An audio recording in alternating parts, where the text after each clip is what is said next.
Hello students, welcome back to the online English class. We were doing the jumbled order sentences and we were rearranging those sentences. So let us begin today the next exercise. This is exercise number 5 in your Bravia practice book and the worksheet is 77. A century, the first 19th taken were photographs in the. तो इसको हम कैसे करेंगे? सबसे पहले क्या photographs 19th century में taken लिए गए थे? कौन से photographs? The first photographs were taken in the 19th century. The first photographs were taken in the 19th century. Next one. Invented a photographer French Joseph Nicephore named photography. तो photography was, अब इसमें by नहीं है, photography was invented अगर हम कर दें, photography was invented तो इसमें was नहीं है, by नहीं है, तो इसको हम doer को, जो आपका सब्जेक्ट है डूअर है, डूअर ऑफ द एक्शन, उसको पहले रखेंगे. कौन? एक फोटोग्राफर. कौन सा? Joseph Nicephore. और वो कौन सा था? French photographer. Okay. A French photographer named Joseph Nicephore invented photography. A French photographer named Joseph Nicephore invented photography. Next one. The first in 1826 he photograph in taking succeeded. तो subject आपका ही, succeeded verb आ गई. जब भी आप, कल भी बताया था आपको पिछले लेक्चर में, तो आपको जब भी सेंटेंस स्ट्रक्चर, सेंटेंस रीअरेंज करना है तो सबसे पहले सब्जेक्ट फाइंड आउट करना है आपने कि कौन है, डूअर ऑफ द एक्शन है या एक्शन जो कि किया गया. Okay. Doer of the action जो है सब्जेक्ट आपका, वो देखेंगे आप. अगर डूअर ऑफ द एक्शन है और उसके बाद क्या एक्शन है वो मेंशन है, तो ये आपका इस तरह से सेंटेंस स्ट्रक्चर बनेगा. या फिर सबसे पहले एक्शन डन, एक्शन आएगा और उसके बाद वो किसने किया, डूअर कैसे किया गया, वो सब आएगा. तो सबसे पहले सब्जेक्ट देखना है, डूअर ऑफ द एक्शन. उसके बाद आपकी वर्ब की बारी आती है. वर्ब में दोनों चीजें, हेल्पिंग वर्ब और मेन वर्ब. उसके बाद आपकी ऑब्जेक्ट की बारी आती है और उसके बाद अदर वर्ड्स. ओके. तो थर्ड सेंटेंस देखिए. ही सब्जेक्ट है, सक्सीडेड आपके वर्ब है. ही सक्सीडेड, किस में सक्सीड हो गया? In taking the first photograph in 1826. जो भी प्रेपोजिशन वाले सेंटेंसेस होते हैं ना, प्रेपोजिशन वाले words, in, on, at, before, after, तो ये ज्यादा करके आपके सेंटेंस में अदर वर्ड्स में लास्ट में ही ऐड होते हैं. He succeeded in taking the first photograph in 1826. Next one. He called Joseph heliography technique, his called Joseph heliography technique. यहां पर इज मिसिंग है. Okay.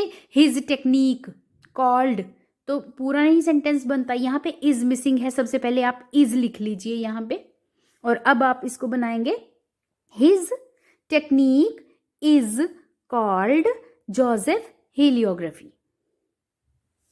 Okay. Next one. Come to the next exercise number 6. With the which sways wind is a willow graceful tree. willow एक tree होता है. कैसा tree है? Graceful tree है. और स्वे करता है, हिलता है विंड के साथ, विद द विंड. और कौन? Willow tree. तो willow is a graceful tree which sways with the wind. Willow एक ग्रेसफुल ट्री होता है जो कि हवा के साथ हिलता है, हवा की साइड में स्वे करता है, झुक जाता है. Next one. Short trunk has slender branches it and narrow leaves.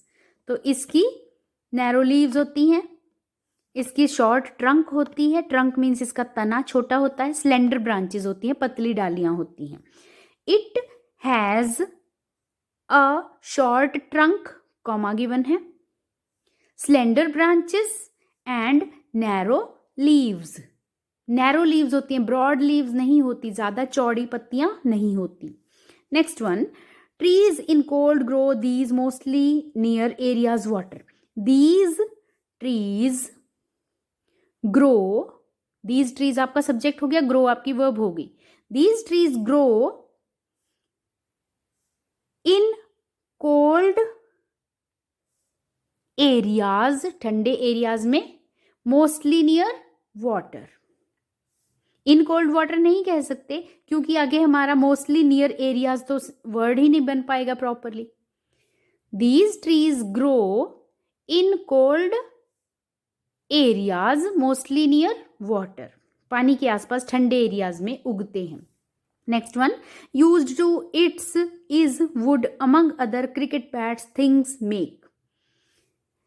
Cricket bats, things, among other things. Okay, पहले आप इस तरह से आपने पेयर्स बना लीजिए, अमंग अदर थिंग्स आ सकता है, ठीक है, और वुड, इसकी वुड, इट्स वुड आ सकता है, इज यूज्ड हो सकता है, टू मेक हो सकता है, टू के बाद फर्स्ट फॉर्म आती है, तो its wood is used to make cricket bats among other things. बाकी चीजें तो बनती हैं, उनके साथ साथ क्रिकेट बैट्स भी बनते हैं, ठीक है।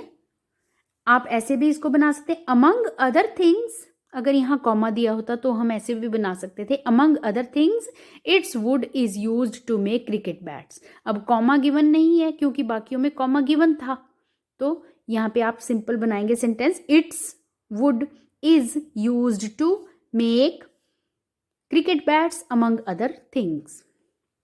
Next one, love of others, good manners and win the respect.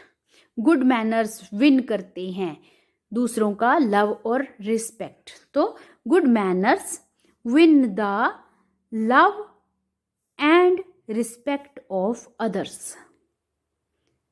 Respect and love कर सकते हो या love and respect of others. Next one, when best they can one is be learnt young.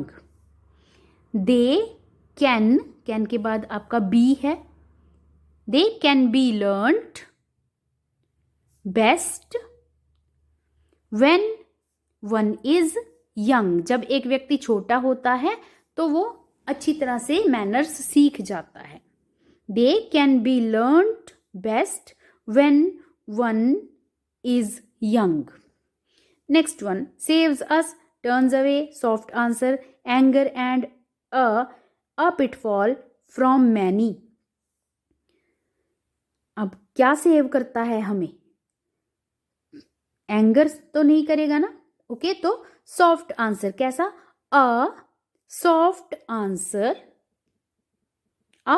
Answer क्या करता है? Turns away कर देता है या सेव करता है, ठीक है। और क्या करता है? टर्न्स अवे, किसको टर्न अवे कर देता है? एंगर को। Turns away anger and, okay, a soft answer turns away anger and saves us, किससे? From many a pitfall. Many a होता है, ठीक है, मैनी अ का मतलब भी मैनी होता है और वहां पर प्लूरल नहीं आता, पिटफॉल्स नहीं आएगा, पिटफॉल होता है, मैनी अ पिटफॉल। बहुत सारे पिटफॉल होता है, पतन जिसको कहते हैं, किसी प्रॉब्लम्स में आ जाना, डाउनफॉल हो जाना, okay. Next one, who is strangers respectful a person even like करता है एक पर्सन या एक पर्सन को, स्ट्रेंजर्स, जो कि हु इज रिस्पेक्टफुल, तो हु इज रिस्पेक्टफुल, ठीक है। अ पर्सन लाइक है तो लाइक्स आना चाहिए था, तो अ पर्सन नहीं आएगा, तो क्या आएगा? स्ट्रेंजर्स लाइक, ये आपका स्ट्रेंजर्स प्लूरल सब्जेक्ट है, तो आपका वर्ब लाइक सही रहेगी इसके साथ। Strangers like a person who is respectful, तो इवन रह गया, तो कहाँ पे लगेगा इवन? कहाँ फिट आता है? Even strangers like a person who is respectful. Strangers भी एक रिस्पेक्टफुल पर्सन को पसंद करते हैं। Even strangers like a person who is respectful. And the next last one, sure in life they passport are a for success.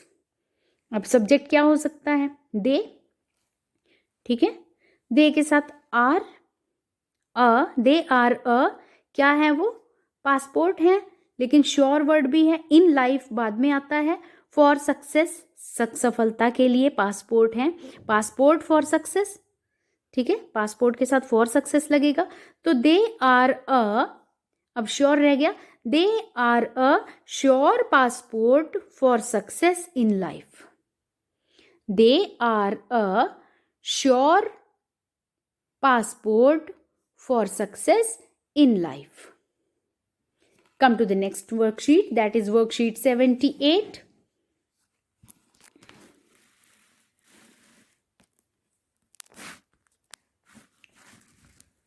Worksheet 78. Rearrange the sentences. Sentence reordering. Society is discipline of foundation the very.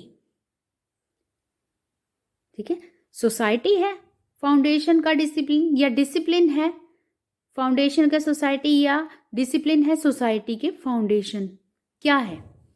तो discipline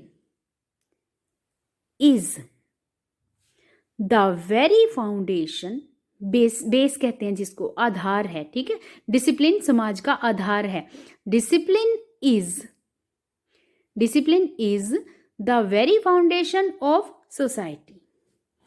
Great importance, one of the essentials of life, it is in all spheres and is of life. तो इसमें subject क्या हो सकता है?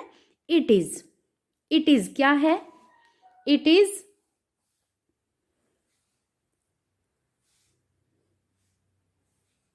one of the essentials of life. one of the है तो plural वाला आना चाहिए वर्ड, वन ऑफ द, ठीक है, one of the boys, one of the people, तो one of the essentials of life and is of great importance in all spheres of life. पूरे words count करेंगे 1 2 3 4 5 6 7 8 इस तरह से, और आपके आंसर में भी वो सारे वर्ड्स उतनी ही काउंटिंग होनी चाहिए, अदरवाइज आपका कहीं ना कहीं रॉन्ग हो जाता है. Okay, it is one of the essentials of life and is of great importance in all spheres of life. Next one, it life become without miserable at home will. Miserable हो जाएगी क्या? Life कहाँ पे? At home, without इसके बिना, without it, तो without से शुरू होगा, without it life at home will become miserable. हम ऐसे नहीं कर सकते, without it life will become miserable at home. Miserable at home मतलब सिर्फ होम पे ही मिजरेबल होगी? नो, लाइफ एट होम करेंगे. Without it life will become, life at home will become miserable. Next one, obey a soldier और the orders a child a student must. Comma है a child के साथ, अ child comma a student और a soldier must obey the orders. A child, comma, a student or a soldier must obey the orders. The last one, for is our progress it a must countries. It subject हो सकता है, ठीक है, our progress, our countries progress, our countries progress, ये आपका proper बन रहा है, आर कंट्रीज प्रोग्रेस, हमारे देश की प्रोग्रेस. एक मस्ट बिल्कुल जरूरी बात है, क्या है? It. It is a must for our countries progress. Discipline की बात हो रही है. It is a must for our countries progress. Clear? In this way, you will complete all these exercises. Come to the next one. एक और करते हैं. One of friends a best good are is book. ठीक है, one of आ गया. One of के बाद plural आना चाहिए. वन ऑफ क्या? बेस्ट, फ्रेंड्स और गुड क्या है? Good book. ठीक है, तो क्या लिखेंगे? A good book is one of our best friends. A good book is one of our best friends. Next one, the same and it is change will never today that it always was.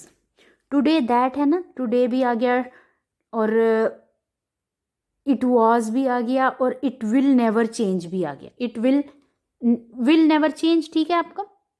और the same है ये, जैसी ये थी, तो it is the same today that it always was and it will never change.